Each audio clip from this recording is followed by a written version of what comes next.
घड़ी आधी में पुनियाद तुलसी संगति साधु की कटे कोटि अपराध। बार बार वंदना हजार बार वंदना मेरे गुरुदेव को करोड़ बार वंदना। बार बार वंदना हजार बार वंदना मेरे गुरुदेव को करोड़ बार वंदना। सद्गुरु कबीर की बार बार वंदना। सद्गुरु कबीर की बार बार वंदना मेरे क्षमा देव को बार बार वंदना। मेरे क्षमा देव को बार बार वंदना। बार बार वंदना हजार बार वंदना। बार बार वंदना हजार बार वंदना सद्गुरु कबीर को बार बार वंदना। सद्गुरु कबीर को बार बार वंदना। संतों की वंदना भक्तों की वंदना। संतों की वंदना भक्तों की वंदना मेरे गुरुदेव की बार बार वंदना। मेरे गुरुदेव की बार बार वंदना। बार बार वंदना हजार बार वंदना। बार बार वंदना हजार बार वंदना सद्गुरु कबीर को बार बार वंदना। सद्गुरु कबीर को बार बार वंदना। बार बार वंदना हजार बार वंदना। बार बार वंदना हजार बार वंदना।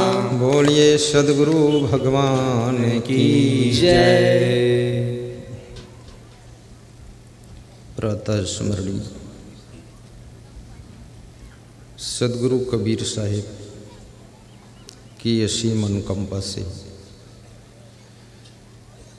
हिंदुस्तान की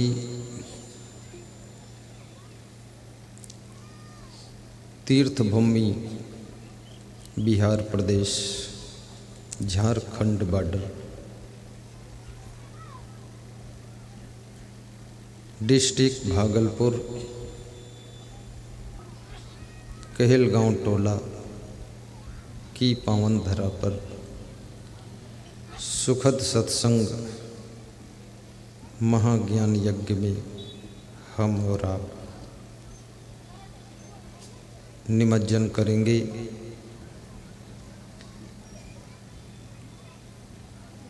बिहार प्रदेश में संत मत के श्रेष्ठ संत श्री मेहीदास महाराज के आशीर्वाद को स्मरण करके आत्मज्ञान देने वाले सद्गुरु श्री क्षमादेव जी को याद करके सुखद सत्संग ज्ञान यज्ञ में हम प्रवेश करते हैं। कार्यक्रम में उपस्थित समस्त संत और साध्वी एवं श्रोता बंधुओं तथा माताओं बहनों प्रिय आत्मन बच्चों सीधे बैठ जाइए। काफ़ी देर से आपका मन प्रतीक्षा कर रहा था कि संत जी कब आएंगे कब आएंगे। रंजन सिंह यादव जी ने बहुत कुछ संदेश आपको दिया है, राकेश रंजन ने उपदेश दिया है, राजकिशोर ने अपनी भक्ति की कथा बताई है, अरविंद प्रकाश साहब ने मेरा तेरा प्यार कभी न छूटे ऐसा भजन सुनाया है, संत श्री गोविंदाचार्य जी ने आपको ज्ञान के सूत्र बताए हैं।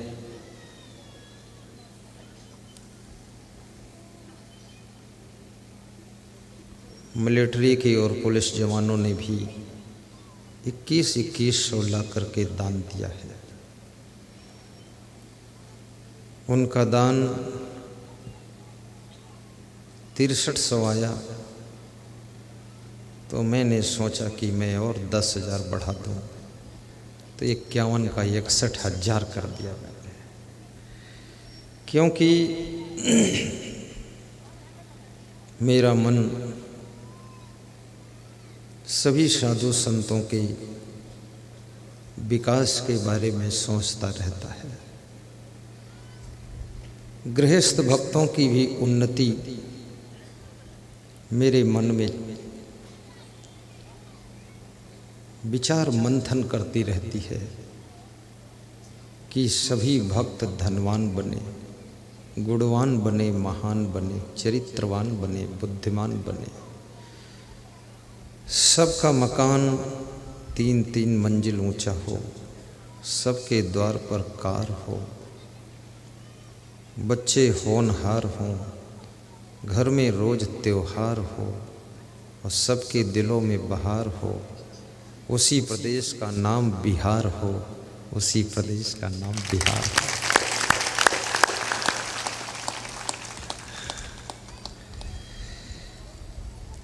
आज हमारे पास में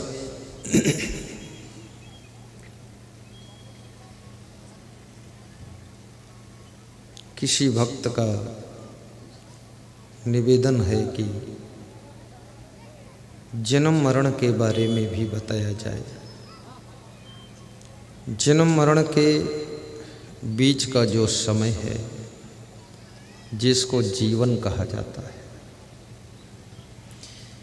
कल मैंने दोनों मीटिंग में जीवन के बारे में बताया था।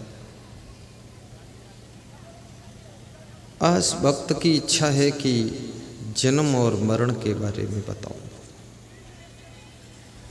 कि ये जन्म, मनुष्य का जन्म कैसे मिलता है और मनुष्य का मरण क्यों होता है,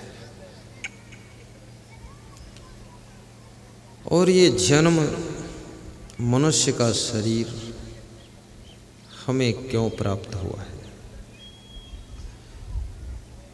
इसके बारे में कबीर साहब ने एक भजन के माध्यम से कहा है कि आए हो तुम कहाँ से और जाओगे तुम कहाँ।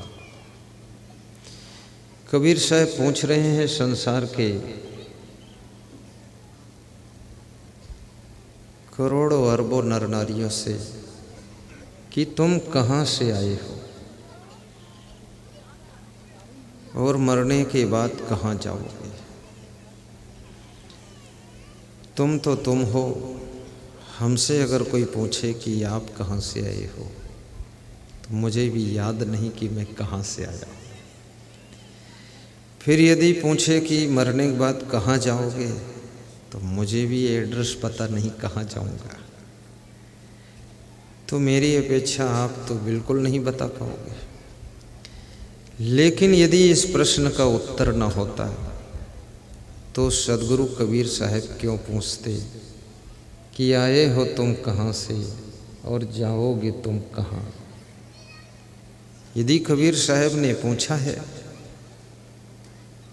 प्रश्न किया है, तो इसका उत्तर भी होगा, और उत्तर होगा तो उत्तर कौन देगा, तुम दोगे कि हम देंगे। तो उत्तर देने के लिए ही हमको यहाँ बिठाया गया है। तुम उत्तर नहीं दोगे, तुमको मालूम होगा तो भी मत देना, हम उत्तर देंगे। और इसी उत्तर की तलाश यदि पूरी हो जाए तो जिंदगी की प्यास पूरी हो सकती है। ये उत्तर कोई साधारण नहीं है। ये प्रश्न भी कठिन है। इस भजन को बहुत से लोग गाते हैं और गाते गाते आगे चले जाते हैं, लेकिन इस पंक्ति पर ध्यान देना है।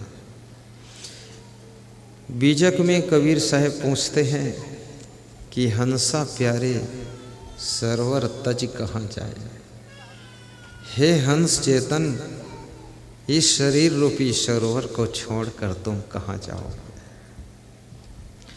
इस शरीर को कबीर साहब ने सरोवर कहा है और इस चेतन आत्मा को कबीर साहब ने हंस कहा है। और हंस पंछी और बगुला पंछी ये दोनों सरोवर में ही रहते हैं। हंस बकु देखा एक रंग, चरे हरियरे ताल। हंस और बगुले का एक ही रंग है। हंस भी श्वेत रंग का होता है, बगुला भी श्वेत रंग का होता है, लेकिन दोनों की पहचान क्या है? जब रंग एक है और सरोवर एक है तो कैसे पहचानोगे कि हंस कौन है और बगुला कौन है?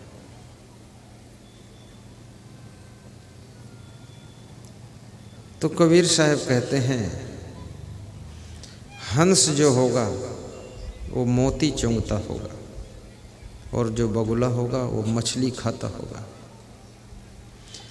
जो मछली खाता है वो बगुला है और जो मोती चुंगता है वो हंस है। जो हंस है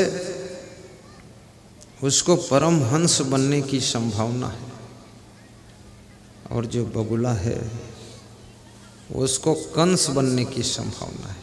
कंस और हंस।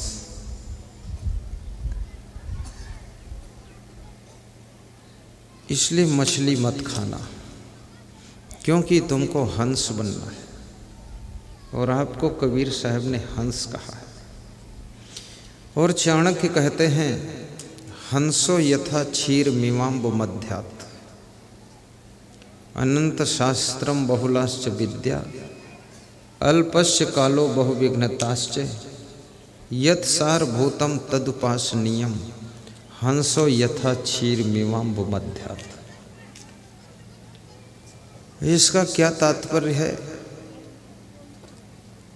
अरुणदास ममलखा,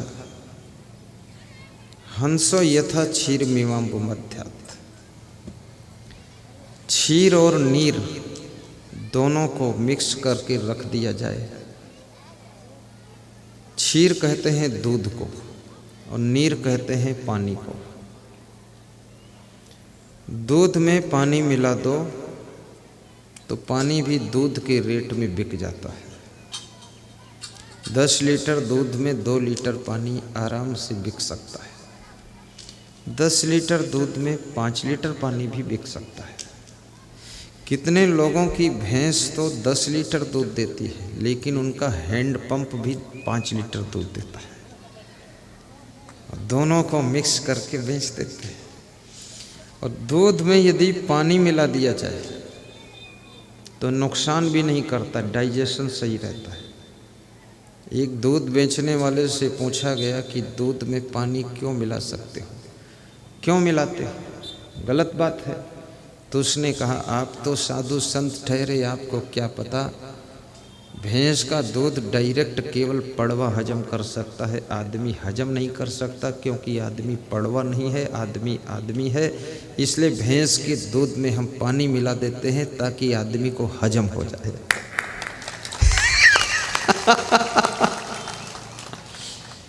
तो मैंने कहा ये तो तुम्हारी बहुत बड़ी दया है। फिर तो बोले कोई मामूली है, अगर डायरेक्ट पी लेगा आदमी तो हॉस्पिटल जाना पड़ेगा, तबीयत खराब हो जाए।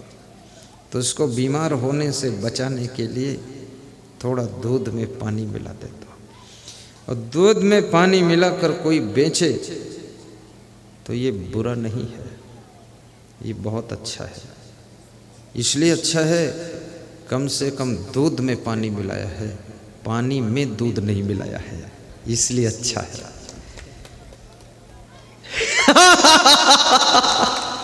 और कोई अगर दारू में पानी भी न मिलाए, बिल्कुल प्योर दारू बेचे तो भी बुरा है, क्योंकि दारू ही बुरी है। और दारू लोग खरीदते हैं तो स्वयं पानी मिलाकर पीते हैं, और दूध खरीदते हैं तो कहते पानी क्यों मिलाया है। अरे दूध में पानी भी मिला दे तो भी वो फायदा करेगा, और दारू में पानी बिल्कुल न मिलाओ तो भी नुकसान करेगी, और पानी मिलाकर पियो तो भी नुकसान करेगी। इसलिए कभी दारू नहीं पीना चाहिए। दूध बेचने वालों को धन्यवाद देना चाहिए, दूध दोहने वालों को धन्यवाद देना चाहिए, भैंस पालने वालों को धन्यवाद देना चाहिए, क्योंकि दारू तो भट्ठी पर बनती है लेकिन दूध भट्ठी पर नहीं बनता है। दूध तो गाय भैंस के द्वारा ही आता है, और गाय भैंस को पालना कोई छोटी मोटी साधना नहीं है, बहुत मेहनत का काम है। इसलिए दूध बेचने वालों को धन्यवाद दीजिए।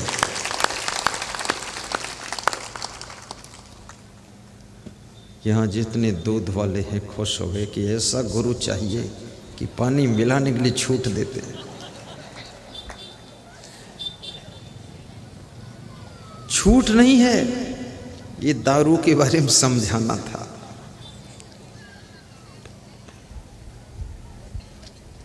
और यदि प्योर दूध महंगा मिले तो भी खरीद लेना, और दारू यदि फ्री में मिले तो भी मत लेना, मत लेना, मत पीना, मत पीना।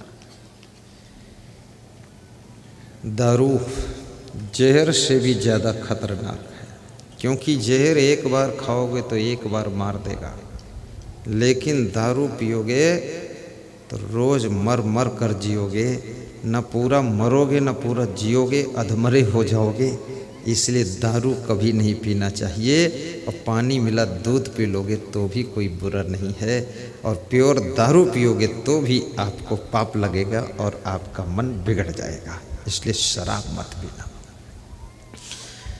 तो हंसा प्यारे सरवर तज कहाँ जाए। कबीर साहब पूछते हैं कि हे हंस चेतन, हे आत्मा, तो ये शरीर रूपी सरोवर को छोड़कर कहाँ जाएगा। अब ये फिर वही सवाल है। कबीर साहब डबल डबल वही सवाल कर रहे हैं, और डबल डबल सवाल तभी करना पड़ता है जब एक बार उत्तर नहीं आता तो दोबारा वही प्रश्न पूछना पड़ता है। और कबीर साहब हमसे और आपसे ये प्रश्न पूछ रहे हैं कि हंसा प्यारे सरवर तजी कहाँ जाए। हंसा प्यारे सरवर तजी कहाँ जाए। जेहि सरवर बीच मोतिया चुगत होते। जेहि सरवर बीच मोतिया चुगत होते। बहुविध केली कराए। हंसा प्यारे सरवर तजी कहाँ जाए। हंसा प्यारे सरवर तजी कहाँ जाए। सूखे ताल पुरैन जल छाणे। तालाब सूख गया यानी शरीर सूख गया। शरीर सूख गया यानी शरीर ने हड्डी से एक खाल छोड़ दिया। अभी जैसे मेरा हाथ आप देख रहे हैं तो बिल्कुल टाइट खाल है, और आपको लगता है गुरुदेव की ये कलाई बहुत सेहत वाली है। क्यों? क्योंकि अभी उम्र है।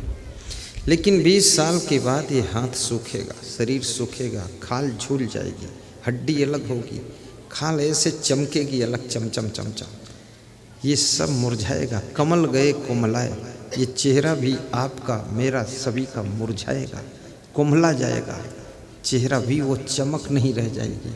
आज जो चमक दमक दिख रही है ये सब जाने वाली है, ये रुकने वाली नहीं, ठहरने वाली नहीं। चाहे कितनी टॉनिक पियो, दवाई पियो, कुछ भी करो, ये चमक रहेगी नहीं। चमचम चमके ये सब निकल जाएगा। कैसे? मृत्यु की ओर धीरे धीरे हम बढ़ रहे हैं। जिस दिन से जन्म होता है उसी दिन से मृत्यु की ओर यात्रा प्रारंभ हो जाती है। हर दिन, हर रात, हर महीना, हर वर्ष हम मृत्यु की ओर बढ़ते चले जाते हैं। आपको जिंदगी के लिए 80 वर्ष की उम्र प्राप्त हुई है। अब 80 वर्ष की तुमको लंबी यात्रा करनी है। 80 वर्ष जीने के बाद तुम मर जाओगे। 80 वर्ष तुमको मरना है। 80 वर्ष की यात्रा पूरी करनी है। 80 वर्ष के बाद तुमको इस दुनिया में रहना नहीं है। कुछ लोगों को लंबी यात्रा करनी होती है। 120 वर्ष तक भी लोग जीते हैं। कुछ लोग तो 20 वर्ष में ही निपट जाते हैं और कुछ लोग तो 50-60 में निपटना शुरू हो जाते हैं। और किसी की मृत्यु, तुम्हारी मृत्यु, हमारी मृत्यु, सबकी मृत्यु, मृत्यु किसकी होती? केवल शरीर की होती है। आत्मा की मृत्यु नहीं होती है। आत्मा मृत्यु और जन्म, बीमारी और स्वास्थ्य, बाल अवस्था, युवावस्था, वृद्धावस्था, इन सब से ये आत्मा परे है। आत्मा का न बचपन होता है, न जवानी होती है, न बुढ़ापा आता है, न मृत्यु होती है, न जन्म होता है। न तो आत्मा बीमार होती है, न आत्मा स्वस्थ होती है। आत्मा तो ज्यों की त्यों रहती है, क्योंकि आत्मा अमर है, आत्मा अजर है, आत्मा अविनाशी है, आत्मा शाश्वत है। आत्मा कौन है? आत्मा कोई और नहीं है। तुम आत्मा हो, तुम चेतन हो, तुम जीव हो, तुम परमात्मा हो। उपदृष्टानुमंता च भर्ता भोक्ता महेश्वर परमात्मे चापिक्तो देहे अस्मिन् पुरुषा परा। इस देह के अंदर रहने वाला पुरुष चेतन आत्मा यही परमात्मा का रूप है। भगवान को बाहर ढूंढोगे। कबीर को हंसी आती है। कबीर साहब कहते हैं, पानी में मीन पियासी, मोहि सुनी सुनी आवत हासी। पानी में मीन पियासी, मोहि सुनी सुनी आवत हासी। कबीर को हंसी आती है। तुमको हंसी आती कि नहीं आती है? तुमको तो रोना बहुत आता है। महिलाएं बहुत रोती हैं, पुरुष भी रोते हैं, लेकिन पुरुष चुपके चुपके रोते हैं। महिलाएं खुले आम रोती हैं डंका बजाकर। आहा हा, वाह वाह, दैया मैया भैया, सब कुछ सेंटेंस बोलकर रोती हैं। पुरुष रोता है, फूट फूट के रो भी नहीं पाता है। रोना स्वास्थ्य के लिए लाभदायक है। इसलिए स्त्रियां कम बीमार होती हैं जो ठीक से रोती हैं। जो कम रोती हैं वो ज़्यादा बीमार होती हैं। और पुरुष बहुत बीमार रहते हैं क्योंकि ये रोते ही नहीं। ये तो अंदर अंदर खिच खिच खिच खिच करते हैं।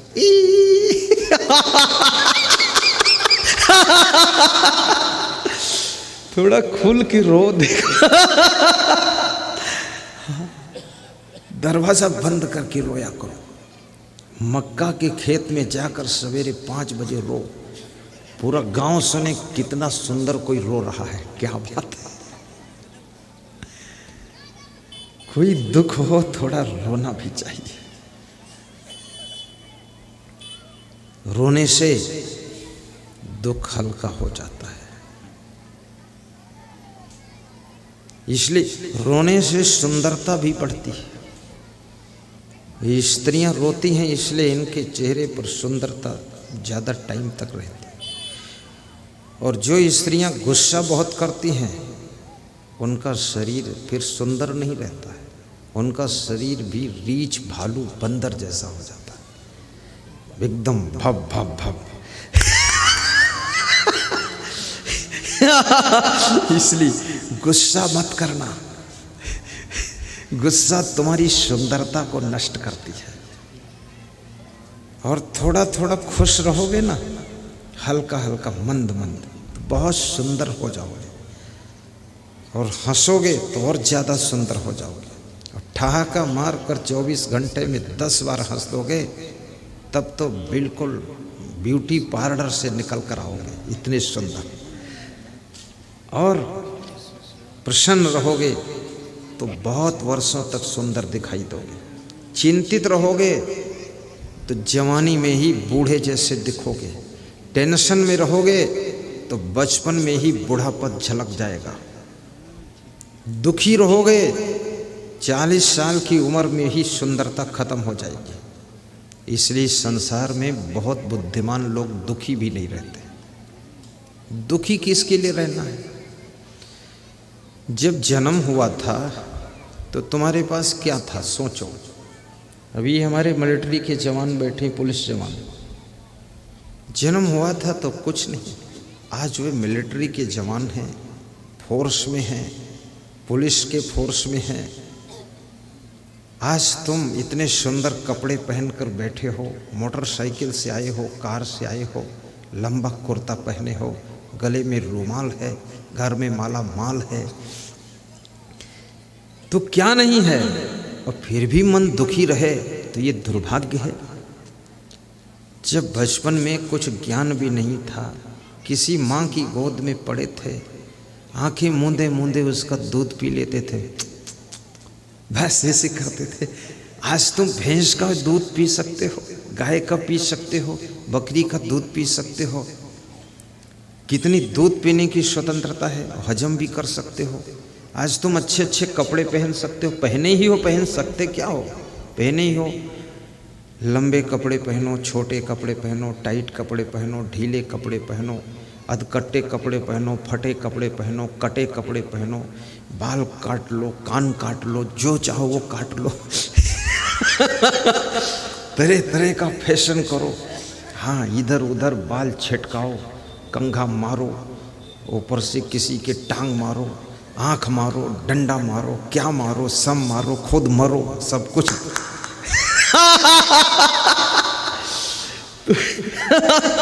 लेकिन मैं आपसे कहूँगा, किसी को कभी आँख मत मारना।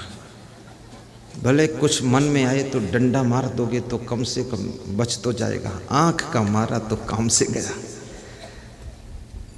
हमारे देश के नेता भी ऐसे हैं जो कि लोकसभा संसद भवन में भी आँख मार देते। आँख मारना, इशारा देना। और ये भी निवेदन करूँगा, अगर तुम खुश होकर जीना चाहते हो तो खुश वही हो सकता है जिनसे तुम जुड़े हुए हो, जो तुम्हारी माँ है, तुम्हारे पिताजी है, तुम्हारे सास ससुर हैं, तुम्हारा पति है, पत्नी है, देवरानी है, जेठानी है, भाई है, भाभी है, आदि आदि, दादा दादी, जितने भी हैं, नाना नानी, मामा मामी, जिनसे जिनसे तुम जुड़े हो। अगर तुम्हारे कार्यों से वो खुश हो रहे हैं, तुम्हारे स्वभाव से वो प्रसन्न हो रहे हैं, तुम्हारी आदतों से वे गदगद हो रहे हैं, और तुम्हारे नेचर, लेक्चर, पिक्चर से, स्ट्रक्चर से उनको आनंद आ रहा है, तो याद रखना, उनके आनंद और प्रसन्नता और खुशी से तुमको 1000 गुनी खुशी मिलेगी। जो सबको खुश रखता है वो फिर बहुत खुश रहता है। जो सबको दुखी करता है वो दुख के सागर में डूब जाता है। इसलिए सुख चाहते हो तो अपने से जुड़े हुए लोगों को सुख दीजिए, तो आपको सुख का सागर मिलेगा। आप जहाँ रहोगे वहाँ किलकारियाँ छूटती रहेंगी, ठहाके उठते रहेंगे। साधु बनोगे तो भी खुश रहोगे, नेता बनोगे तो भी हंसते रहोगे, और याद रखना, अगर भक्त बनोगे तो भी मुस्कुराते रहोगे, किसान बनोगे तो भी हंस करके मक्का और गेहूं पैदा करते रहोगे। खुशी उन्हीं को मिलती है जो दुनिया को खुशी बांटने का काम करते हैं।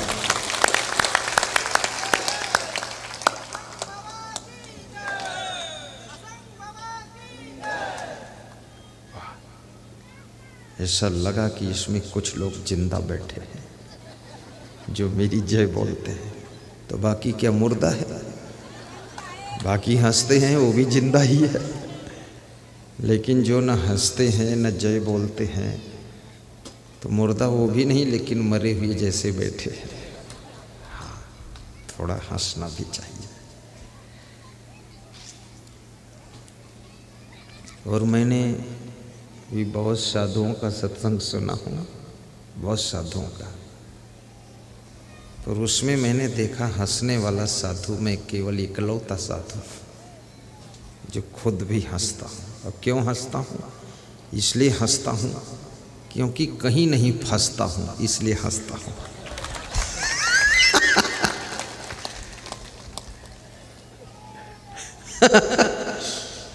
बहुत इस संसार में बहुत जाल है, बड़ा फंसाव है।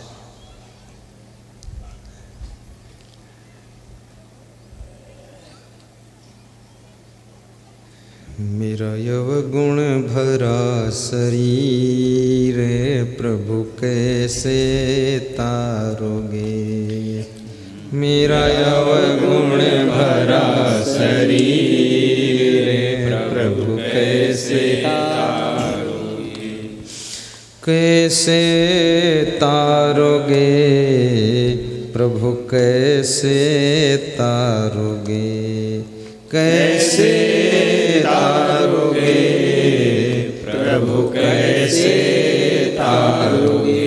मेरा यवगुण भरा शरीर प्रभु कैसे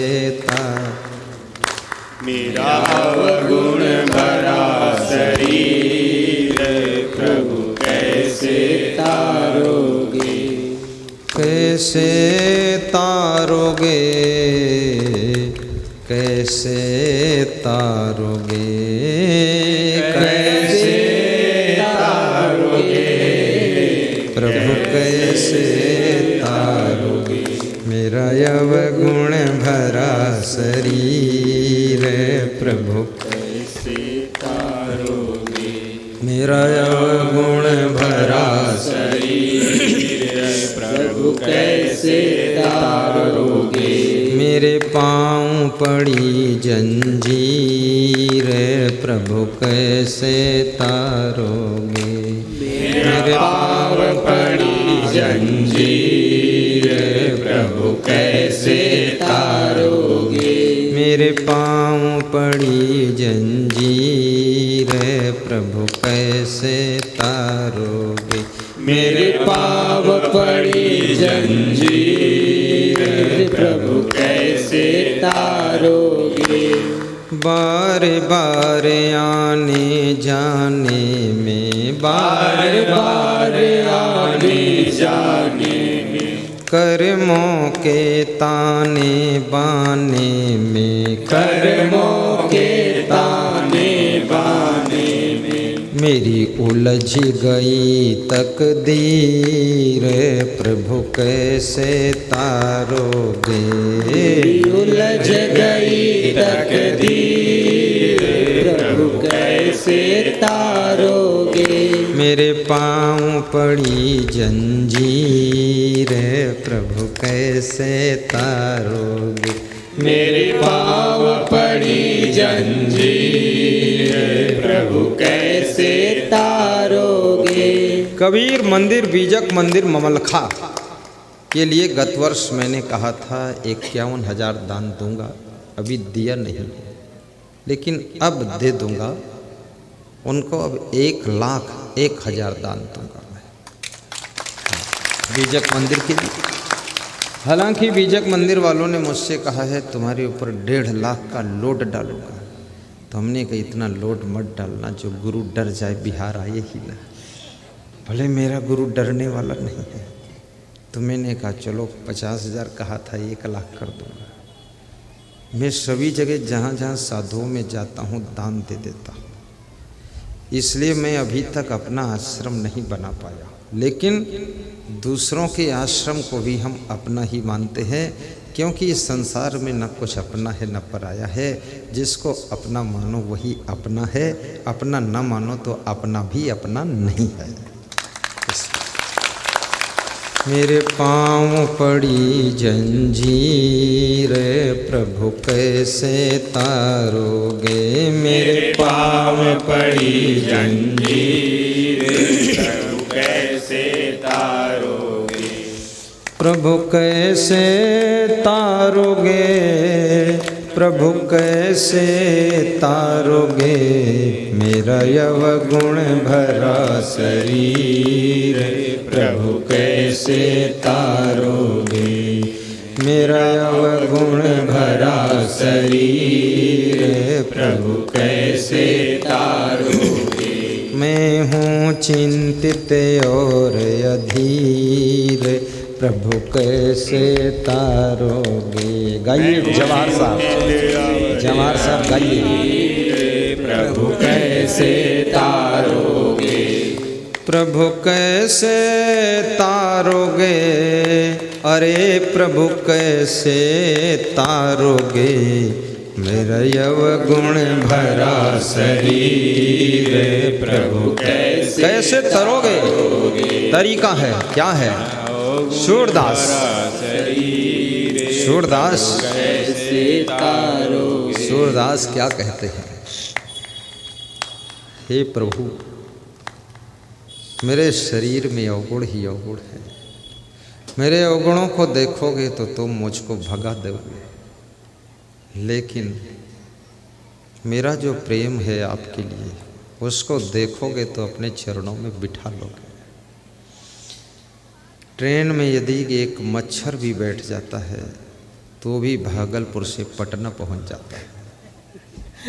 यदि गुरु के चरणों में तुम्हारा मन बैठ जाएगा तो तुम भी इस भव सागर से तर जाओगे। मच्छर जब भागलपुर से पटना पहुंच सकता है ट्रेन में बैठ गया तो, अब मच्छर का टिकट भी नहीं लगता। कोई भी आदमी अगर भागलपुर से ट्रेन में बैठ जाए तो वो भी पटना पहुंच सकता है। फिर उसको चलना पड़ता है कि ट्रेन चलती है। ट्रेन चलती है, तुम नहीं चलते हो। ट्रेन पहुंचाती है, तुम पहुंच जाते हो। और ट्रेन चलती है, तुम नहीं चलते हो। तुम बैठे रहते हो, ट्रेन चलती है। और ट्रेन पहुंचती है तो तुम भी पहुंच जाते हो। ऐसे ही याद रखना, गुरु के चरणों में यदि आपका मन बैठ चुका है तो गुरु जहाँ पहुँचता है उसी मोक्ष की मंजिल पर तुम जैसे भक्त भी पहुँच जाते हैं। फिर तुम तर जाओगे। ऐसे ही तरोगे।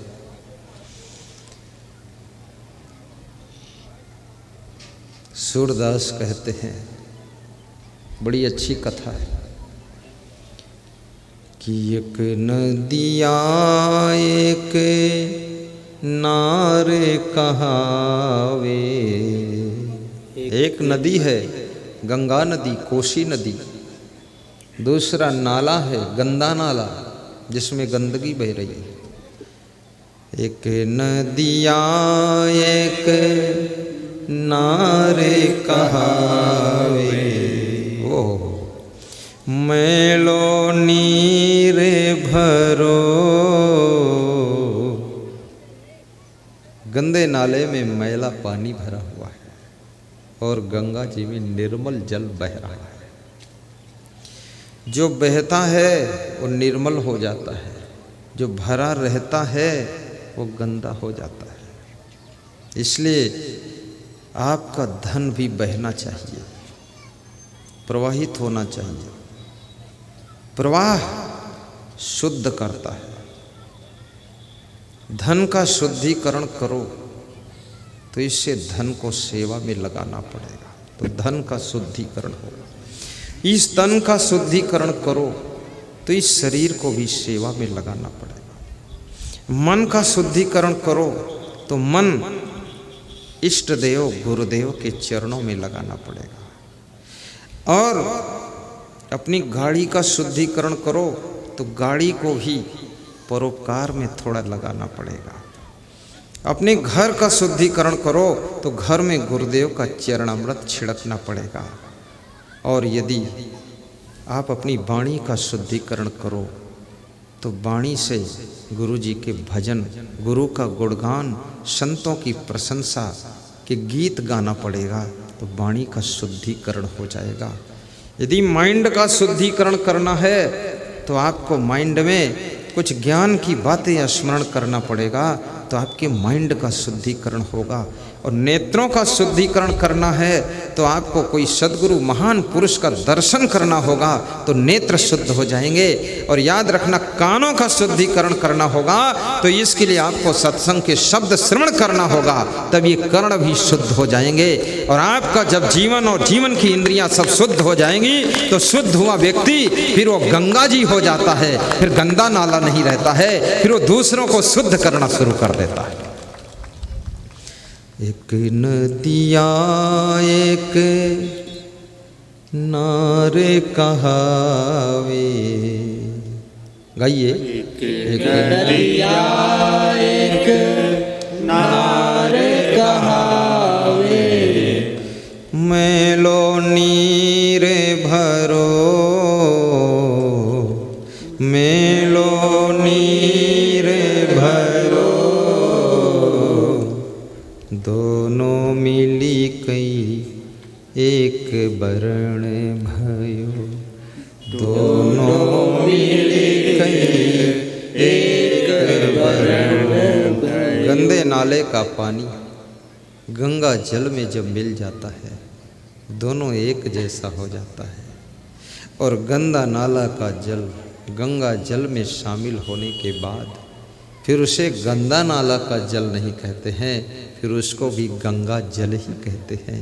इसलिए याद रखना, यदि तुम कोई सद्गुरु और कोई महान पुरुष में लीन हो गए हो तो तुमको भी लोग महान कहते हैं, फिर तुमको अधम नहीं कहा जाता है। जैसे अंगुलीमाल डाकू महात्मा बुद्ध के चरणों में लीन हो गया तो उसको भी महान कहा गया। जैसे रत्नाकर डाकू सप्तऋषियों के चरणों में लीन हुआ तो उसे वाल्मीकि ब्रह्म ऋषि कहा गया। ऐसे ही तुम भी जब कितने ही गृहस्थी में रहकर माया जाल में फंस करके कितने गंदे व्यसन करने के बाद यदि कोई महान गुरु के चरणों में लीन हो गए तो अब तुम गंदे नहीं हो, तुम भी निर्मल हो गए हो। और जो निर्मल होता है ना तो क्या होता है, कबीर मन निर्मल भया जैसे गंगा नीर, पाछे पाछे हरि फिरे कहत कबीर कबीर, पाछे पाछे हरि फिरे कहत कबीर कबीर। निर्मल मन जन सो मोहि पावा, मोहि कपट छल छिद्र न भावा, निर्मल मन जन सो मोहि पावा। दोहराइए, गाइए, साथ में बोलिए, पीछे बोलिए, मुंह खोलिए, थोड़ा मुस्कुराइए, ताली भी हल्की बजाइए और गाइए। निर्मल मन जन सो मोहि पावा। कोई म्यूजिक नहीं, ढोल नहीं, तबला नहीं, बांसुरी नहीं, मंजीरा नहीं, शंख घंट घड़ियाल नहीं, तो ताली का ही म्यूजिक बजेगा और मुस्कान का ही शंख दिखेगा। निर्मल मन जन सो मोहि पावा, मोहि कपट छल छिद्र न भावा, मोहि कपट छल छिद्र न भावा। निर्मल मन। इस कलयुग में निर्मल मन होना बहुत कठिन है। निर्मल खान पान होना भी कठिन है। निर्मल घर होना भी कठिन है। कितने लोगों के घर में मछली काटी जा रही है, बकरे का मांस पक रहा है, अंडे मुर्गे पकाए जा रहे हैं। ये घर निर्मल नहीं रह गया। कितने लोगों का शरीर भी निर्मल नहीं है। मुर्गे मुंह में खाए जा रहे हैं, चमगोदड़ खाए जा रहे हैं, कोरोना वायरल फैल रहा है। 1 लाख चमगोदड़ खाया है तो 2 लाख आदमी मर गया है। अब ये मर के सब चमगोदड़ हो जाएगा। ये चमगोदड़ खाने के लिए है।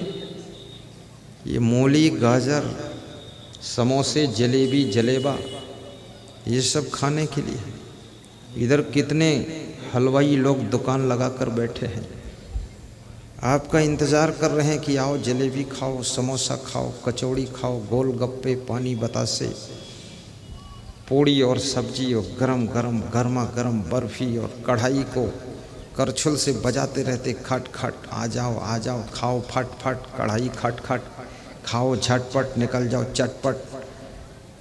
कितना इंतज़ार कर रहे हैं। और यहाँ से छूटना तो थोड़ा थोड़ा जलेबी भी खाओ, बहुत टेस्टी है। बालूशाही भी खा लो। और 10-10 किलो बालूशाही, 5-5 किलो बालूशाही घर भी ले जाओ। और 1-1 किलो गुरु जी को भी दान करो तो गुरु जी के साथ जो 31 चेलाए ये भी माल छके शाम तक। हाँ, पूरा आइटम ख़त्म कर दो दुकानों का। खान पान निर्मल हो, वाणी भी निर्मल, लेन देन निर्मल। किसी से उधार पैसा लो तो उसको समय पर दे दो, ये लेन देन निर्मल है। और कपड़े भी निर्मल हों, कपड़े भी गंदे मत पहनो। और कपड़े ऐसे पहनो जिनमें मर्यादा ढकी रहे। आधे खुले कपड़े मत पहनो। पूरे हिंदुस्तान नहीं, विश्व के लड़के और लड़कियों से निवेदन है, माताओं बहनों से भी निवेदन है, पुरुषों से भी निवेदन है, फैशन की बहार में अपने शरीर के अंगों को मत खोलना, मत खोलना, मत खोलना। शरीर को छिपा करके रखना, क्योंकि छिपा हुआ जो शरीर होता है उसका सम्मान ज़्यादा होता है। गाय, भैंस, बैल, भैंसा, घोड़ा सब नग्न घूम रहे हैं तो इनका कोई दर्शन करता है? कोई नहीं करता है। तो ज़्यादा नंगे हो जाओगे तो गाय, भैंस, भैंसा, हाथी, घोड़ा, गधा बन जाओगे। नंग धड़ंग घूमोगे तो कौन खास बात। नुकसान अगर होगा तो केवल टेलर का नुकसान होगा और किसी का नहीं। सिलना नहीं पड़ेगा उसको कपड़ा। ऐसे सुंदर कपड़े पहनो। इतनी अच्छी अच्छी साड़ियाँ हैं, अच्छी तरह से पहन लो। ब्लाउज़ भी बिल्कुल ठीक से पूर्ण लंबाई का ब्लाउज़ पहनो। सलवार कुर्ता भी ठीक से पहनो। दुपट्टा भी डाल लो। दुपट्टा के बजाय तिरपट्टा डाल के घूमती है। और पेंट भी थोड़ा ढीली पहनो, इतनी टाइट मत पहनो जिसमें हवा भी ना घुस सके। ऐसी टाइट क्यों पहनते हो? शरीर में हवा नहीं लगेगी, चर्म रोग हो जाएगा, बीमारी बहुत आएगी। और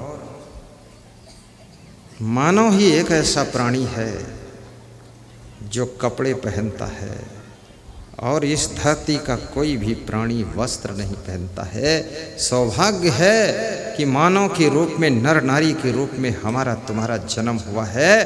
अच्छे अच्छे सुंदर सुंदर कपड़ा पहनने का सौभाग्य प्राप्त हुआ है। फिर भी अधकट्टे पट्टे कट्टे छट्टे कपड़े क्यों पहने? अच्छे कपड़े पहनेंगे, पूरे कपड़े पहनेंगे और टाप के कपड़े पहनेंगे, चमकदार अच्छे कपड़े पहनेंगे, साफ सुथरा कपड़े पहनेंगे। कपड़ा ऐसा हो जिसमें मन में कोई लफड़ा ना हो, ऐसा कपड़ा हो।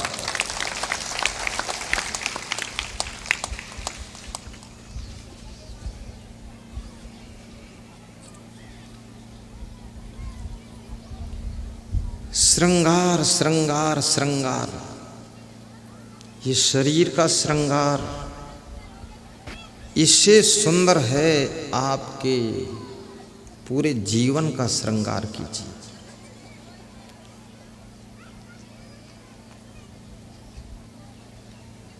सुविधा से यदि कुंडल मिल जाए पहन लो, अन्यथा तो तुम्हारे कान ही बहुत सुंदर है।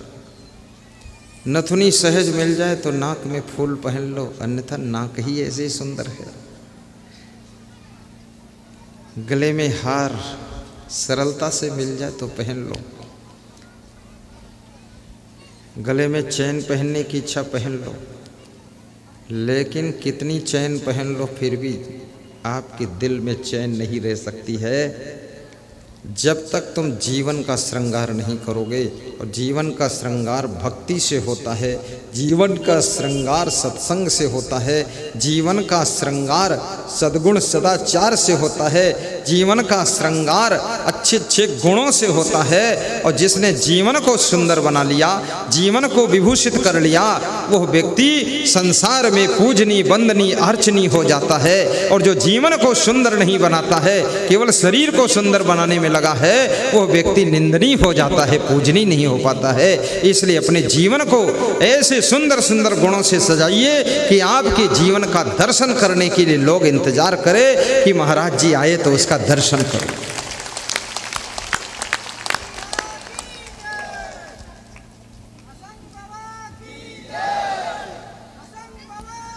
जय।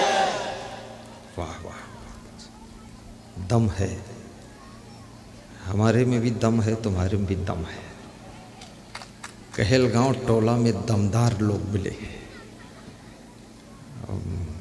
ज़्यादा जय बोलोगे तो दम निकलेगा तो मेरा ही निकलेगा, क्योंकि मुझे और ज़ोर से सुनाना पड़ेगा, तो आखिर हमारे दम निकल जाएगा, दम निकल जाएगा रोशनी का।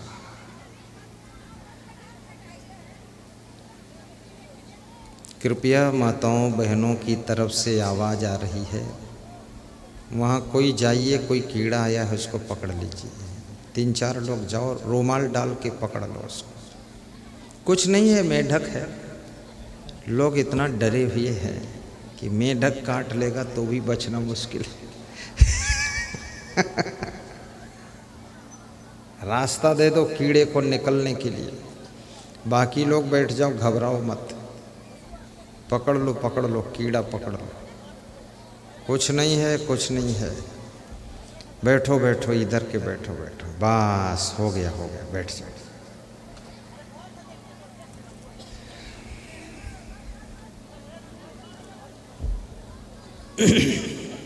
ध्यान दो इधर ध्यान दो। बस ले गए, पकड़ के ले गए। अरे छोटा सा कीड़ा था, कोई खास बात नहीं। वो भी बेचारा आशा लेकर आया था कि गुरु जी के चरण तो छूने को नहीं मिलेंगे, तो गुरु जी के भक्तों के ही छू लेता हूँ। और भक्तों ने कहा तुझे छूने भी नहीं दूंगा, निकल बाहर। जब मनुष्य जीवन मिला तब तो छूने नहीं आया है, अब कीड़ा बनकर छूने आया, छूने नहीं दूंगा।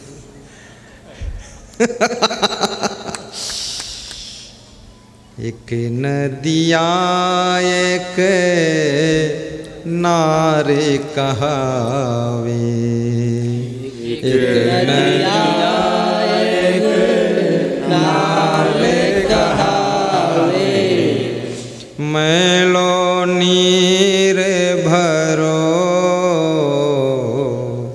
मैलो नीर भरो, हमारे प्रभु अवगुण चित न धरो, हमारे प्रभु अवगुण चित न धरो। प्रभु प्रभु प्रभु कौन है? प्रभु किसे कहते हैं? प्रभु कौन होता है? प्रभु, प्रभु की परिभाषा क्या है? प्रभु माने स्वामी होता है। एक नारी के लिए उसका पति ही प्रभु है, एक शिष्य के लिए उसका गुरु प्रभु है, एक कर्मचारी के लिए उसका अफसर प्रभु है। और याद रखना, यदि तुम किसी नारी के पति हो तो प्रभु के पद पर हो, स्वामी के पद पर हो। इसलिए स्त्रियां अपने पति को कहती हैं हे स्वामी, शिष्य अपने गुरु को कहता है हे नाथ, हे स्वामी, और भक्त अपने भगवान को कहता है हे स्वामी जी, भगवान, प्रभु। तो ये प्रभु शब्द स्वामी शब्द से जुड़ा हुआ है। और स्वामी माने क्या होता है? स्वामी माने नाथ होता है। और सूरदास कहते हैं, प्रभु मेरे अवगुण चित न धरो। यदि तुम किसी स्त्री के पति हो तो उसके सब अवगुण ही अवगुण मत देखना, उसके गुणों को भी देखना कि उसमें गुण क्या क्या है। सवेरे सोकर उठती है, झाड़ू लगाती है, बर्तन धोती है, नाश्ता बनाती है, बच्चों को रेडी करती है, कपड़े धोती है, भोजन तैयार करती है, फिर बर्तन धोती है, फिर खाती है, फिर सब झाड़ू बहारू लगाती है, फिर खेत में जाती है, थोड़ा काम करती है, फिर शाम को आती है, फिर साफ सफाई करती है, फिर भोजन बनाती है, सबको खिलाती है, खुद खाती है, फिर बर्तन धोती है और फिर साफ सफाई करती है, फिर बाद को सोती है। और तुम क्या करते हो? झट से खाते हो, फट से सोते हो, ही हो हा करते हो। तो इनकी गुणों को भी देखो। कभी ये मांगे तुमसे कि 2000 रुपये दीजिए तो तुम कह दो 2500 लीजिए।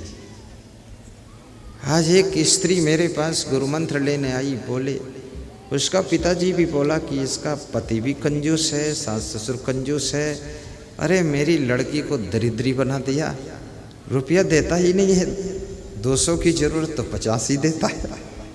अब गुरुदेव क्या करूं, कुछ ऐसा बुद्धि घुमा दो। अब देखो मैं रातों रात दिमाग पलटूंगा उसका, तो 200 के बजाय 2000 देने लग जाए तो हमको भी 1000 दान मिल जाए, तो मैं गहलगांव टोला के आश्रम में दे दूं, मुझे तो जो मिलेगा दान कर दूंगा। ज़्यादा हमारा कोई साधु कहीं जाता है, 2000 की ज़रूरत है तो 3000 दे देता हूँ,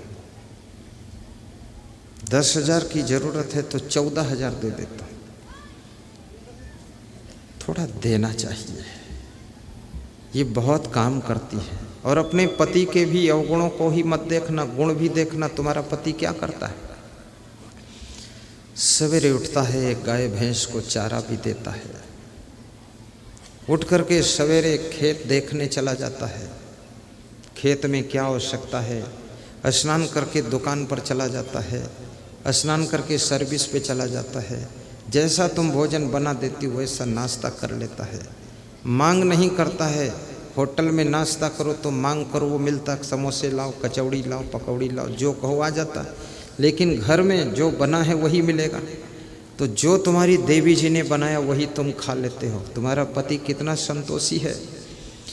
फिर जाता है ऑफिस में बैठा रहता है, 8 घंटे वहाँ ड्यूटी करता है, 10 घंटे ड्यूटी करता। पुलिस में नौकरी है, फोर्स में नौकरी है तो 24 घंटे ड्यूटी है। बदमाशों को रपटाना पड़ता है, अपराधियों को पकड़ना पड़ता है, खतरे में ज़िंदगी रहती है। और वहाँ से जो 40-50 हज़ार महीने में कमा कर लाता है, इस परिवार की सेवा में अर्पित कर देता है।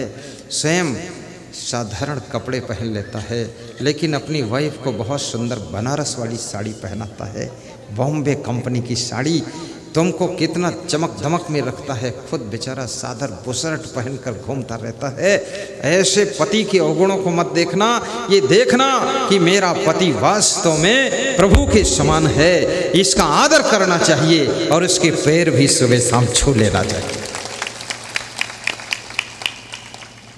कलयुग को सतयुग में बदलना चाहते हो यदि, और कलयुग में राम राज्य लाना चाहते हो यदि, तो अपने से बड़ों का सम्मान करना सीख लेना, अहंकार को तोड़ देना, सरलता और नम्रता को धारण कर लेना, सास ससुर का आदर करना, जिद और हट छोड़ देना, और गुस्सा के घूंट पी जाना, और सहनशीलता की तपस्या करके अपने घर को मंगल भवन बना देना, दंगल भवन मत बनाना, लड़ाई झगड़ा मत करना। गम खा करके हंसते हंसते, देवी देवता तो सब खुश हैं, लेकिन अपने सास ससुर को देवी देवता समझकर उनको भी खुशियां देना, माता पिता को देवी देवता समझकर उनको भी प्रसन्न करना, तो दुनिया के सभी देवी देवता आपको आशीर्वाद देंगे अगर घर के देवी देवता खुश हैं।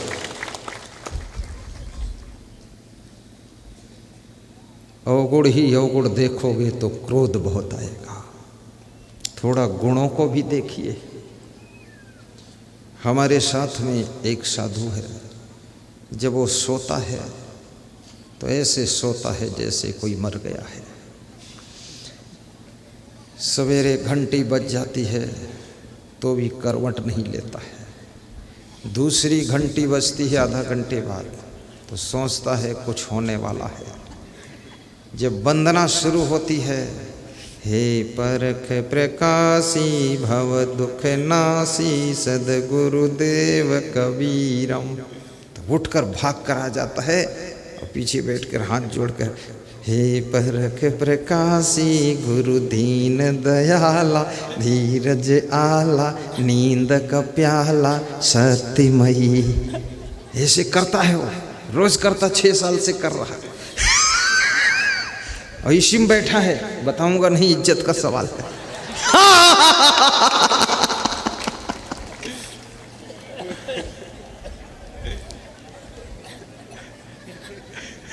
और वही है जो हंसता बहुत है, हे हाँ।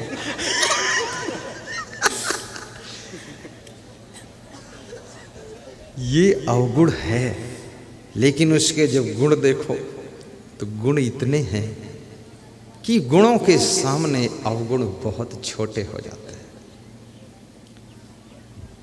रात में 12 बजे तक पथरोनी करेगा, मुझको समझा कर ले जाएगा, गुरुदेव एक घर और चलिए, भक्त जी की इच्छा है।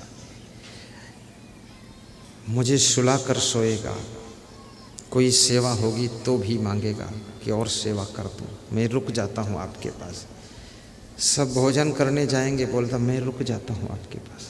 वहाँ जाएगा, भोजन नहीं मिलेगा तो वहीं बनाएगा, फिर खाएगा, कभी शिकायत नहीं करेगा। और जो भी तुम उज्जैन आश्रम में भूमि खरीदने के लिए दान दोगे, सब ले लेगा, लिख लेगा, रसीद काट देगा। कुंभ मेला के भंडारा हरिद्वार के लिए अन्न दान करोगे, वो भी लिख लेगा और लगन से जुटा रहेगा। एक अवगुण के कारण 1000 गुणों का त्याग नहीं करना चाहिए। इसलिए याद रखना, जन्म ही इसलिए हुआ है क्योंकि हमारे अंदर कोई अवगुण ना होता तो हमारा तुम्हारा जन्म ही नहीं होता, फिर तो मोक्ष हो गया होता। इसलिए क्षमा भी करना, अपनी पत्नी को भी क्षमा किया करो, पति को भी माफ़ किया करो और अपने माता पिता सास ससुर को भी क्षमा कर दिया करो, बेटे बहू को भी क्षमा कर दिया करो।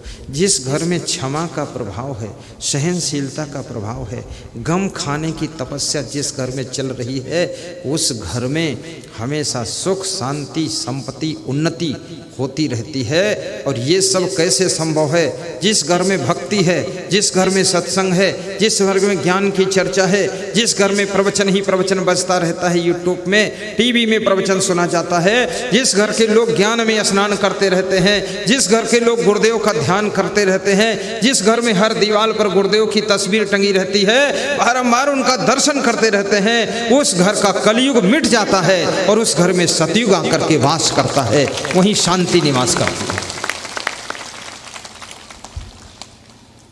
हमारे प्रभु अवगुण चित ना धरो, हमारे प्रभु अवगुण चित ना धरो। एक नदिया एक नारे कहावे, एक नदिया एक नारे कहावे, मैलो नीर भरो, मैलो नीर भरो, दोनों मिली कई एक वर्ण भयो। गंगा नाला का जल और गंगा जल जब दोनों एक में जाते हैं मिल, तो एक ही कलर के हो जाते हैं। गंदे नाले का जल गंदा जल, वो भी गंगा जल में मिलकर गंगा जल बन जाता है, फिर वो गंदे नाले का जल नहीं रहता है। महान पुरुष के चरणों में जुड़ने के बाद, महान पुरुष में लीन होने के बाद, उनके चरणों में मिल जाने के बाद आप भी महान हो जाते हो। जैसे हनुमान जैसा बंदर राम के चरणों में महान हो गया, राम जैसा इंसान गुरु वशिष्ठ और गुरु विश्वामित्र की कृपा से भगवान बन गया। इसलिए महान पुरुषों से जुड़ने के बाद हमको महानता मिलती है, अधम से जुड़ने के बाद अधमता मिलती है, नीच से जुड़ने के बाद नीचता मिलती है, और व्यभिचारी से जुड़ने के बाद व्यभिचार करने की भावना पैदा होती है, और ब्रह्मचारी से जुड़ने के बाद हमारा भी ब्रह्मचर्य मजबूत होने लग जाता है। भक्त से जुड़कर भक्ति मिल जाती है और सत्संगी से जुड़कर सत्संग मिल जाता है। जुड़ना है तो अच्छे लोगों से जुड़ जाना, और टूटना है तो बुरे लोगों से टूट जाना, अलग हो जाना, तो आपकी जिंदगी धन्य हो जाएगी। दोनों मिली कई एक बरण भयो। विभीषण टूटता है तो किससे टूटता है? रावण से टूट जाता है, क्योंकि वो राक्षस है। और विभीषण जुड़ता है तो किससे जुड़ता है? राम से जुड़ता है, क्योंकि राम भगवान है। याद रखना, राक्षसी प्रवृत्तियों का त्याग कीजिए और दैवी संपदा जिनमें है उनसे जुड़ जाइए, तो आपका जीवन भी धन्य होगा। विभीषण सुरक्षित इसलिए है क्योंकि राम से जुड़ गया। कुंभकर्ण, विभीषण, कुंभकर्ण, मेघनाद, अक्षय कुमार, ये क्यों नहीं सुरक्षित थे? क्योंकि ये रावण से जुड़े हुए थे। जलती हुई लकड़ी से यदि सूखी लकड़ी जुड़ जाती है तो भी जलकर राख हो जाती है, लेकिन याद रखना, जलती हुई लकड़ी से चींटी जुड़ जाती है तो चींटी भी जलकर मर जाती है, और चींटी अगर फूल से जुड़ जाती है तो भगवान के मंदिर में चढ़ जाती है, और भगवान पर चढ़ा हुआ बर्फी का प्रसाद भगवान तो भोग लगाता नहीं है, लेकिन चींटी चुपके बर्फी को चाट कर खाती है, क्योंकि फूल से जुड़ी है इसलिए भगवान के ऊपर चढ़ी है, और भगवान के ऊपर चढ़ी है इसलिए भगवान पर चढ़ा हुआ प्रसाद चींटी को खाने को मिलता है। पर वही चींटी जो धूल से जुड़ती है तो पैरों के नीचे रौंद कर मार दी जाती है, और वही चींटी जलती हुई लकड़ी से जुड़ती है तो आग में जलकर मर जाती है। आदमी तो वही है, लेकिन आदमी किस से जुड़ा है उसका रिजल्ट उसकी जिंदगी में देखने को मिलता है। इसलिए जुड़ना है तो कोई संत महान पुरुष से जुड़ो, दिव्य पुरुषों से जुड़ो, लफंगों से मत जुड़ो, ताकि तुम्हारी जिंदगी ऊंचाई की ओर उठ सके। जोर से बजाओ ताली, दमदारी के साथ।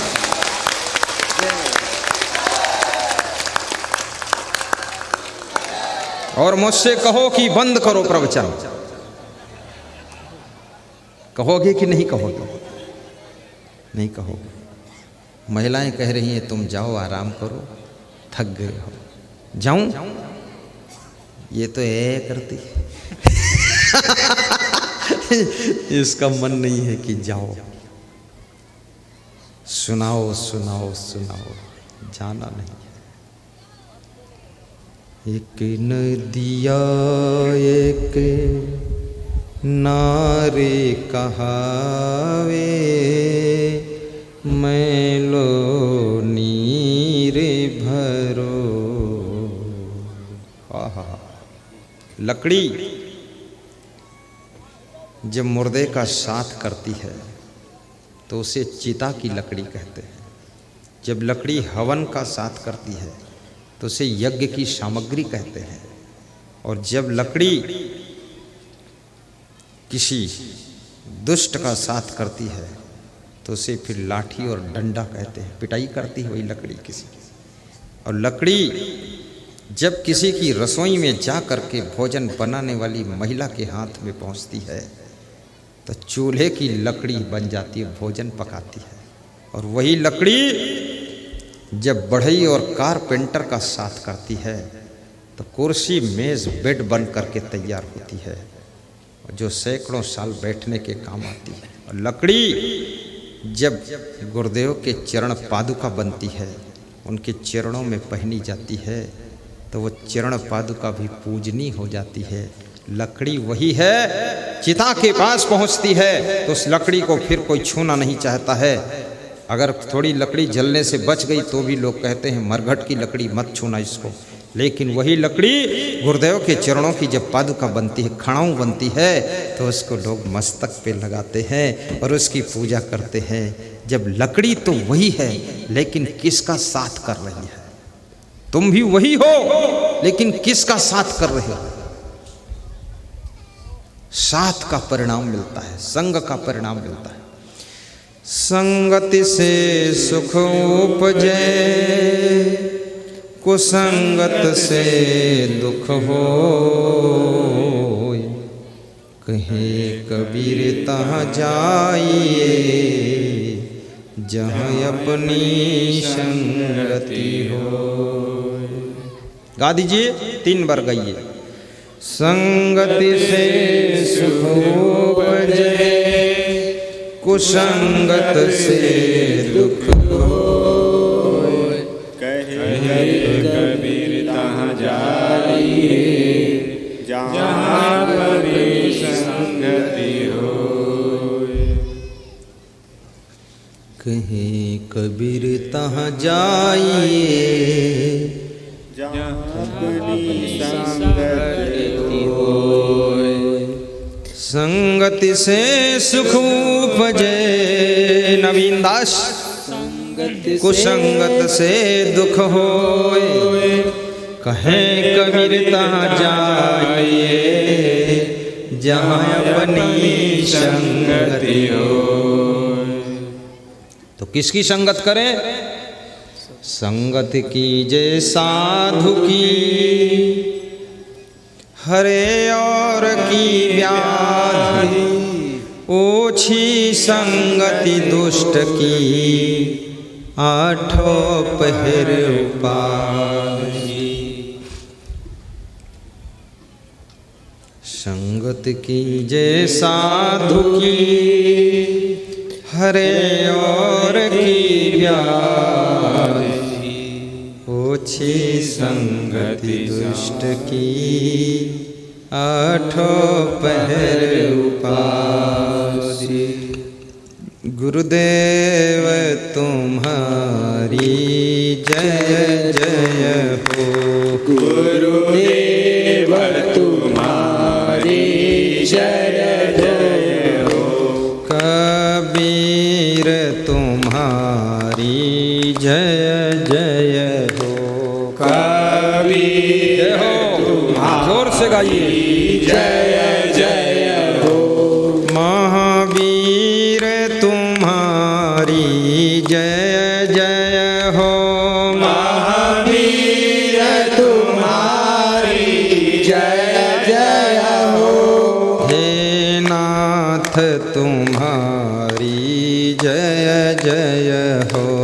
हे नाथ तुम्हारी धन्य है कहल टोला गाँव, धन्य है भागलपुर।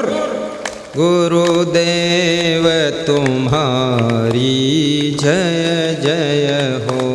गुरुदेव धन्य है बिहार, धन्य है झारखंड, धन्य है हिंदुस्तान। भगवान तुम्हारी जय जय हो। भगवान तुम्हारी जय जय हो। हे राम तुम्हारी जय जय हो। हे राम तुम्हारी जय जय हो। हे कृष्ण तुम्हारी जय जय हो।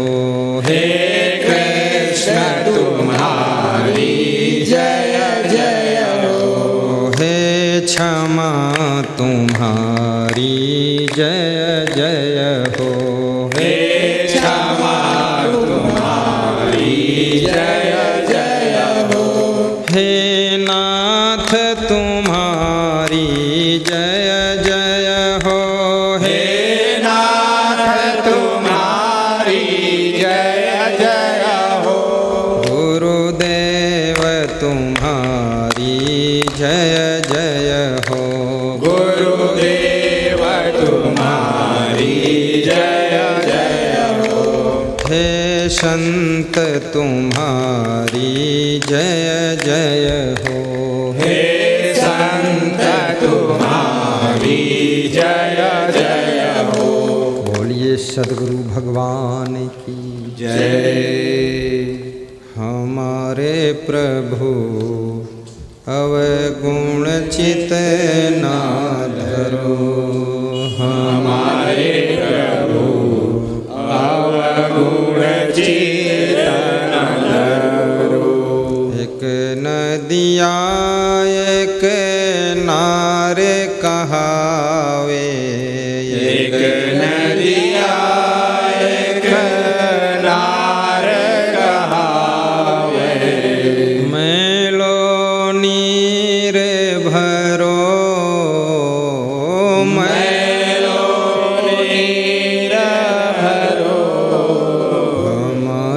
प्रभु अवगुण चित चितन धरो हमारे प्रभु अवगुण चितन धरो।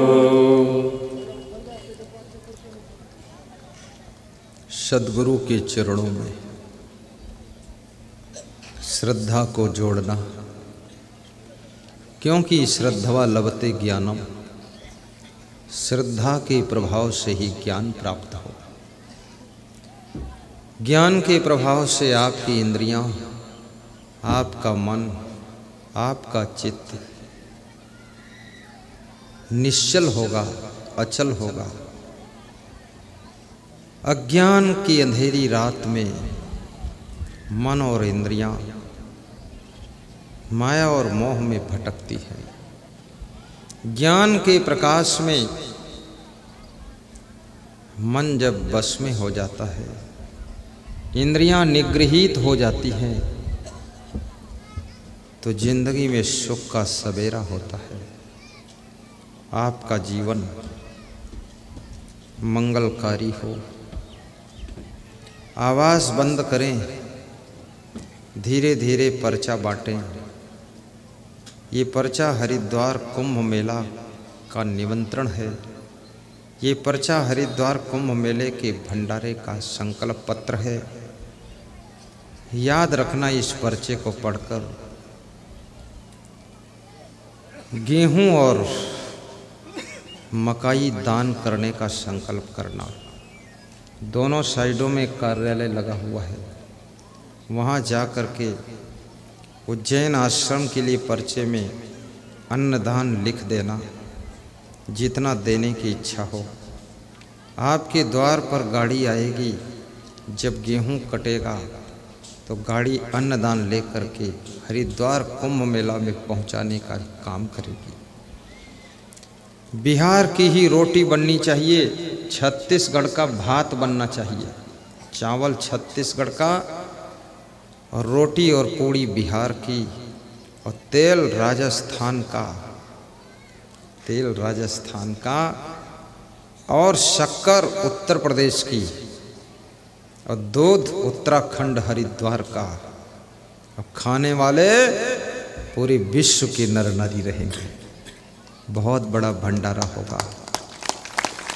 और दाल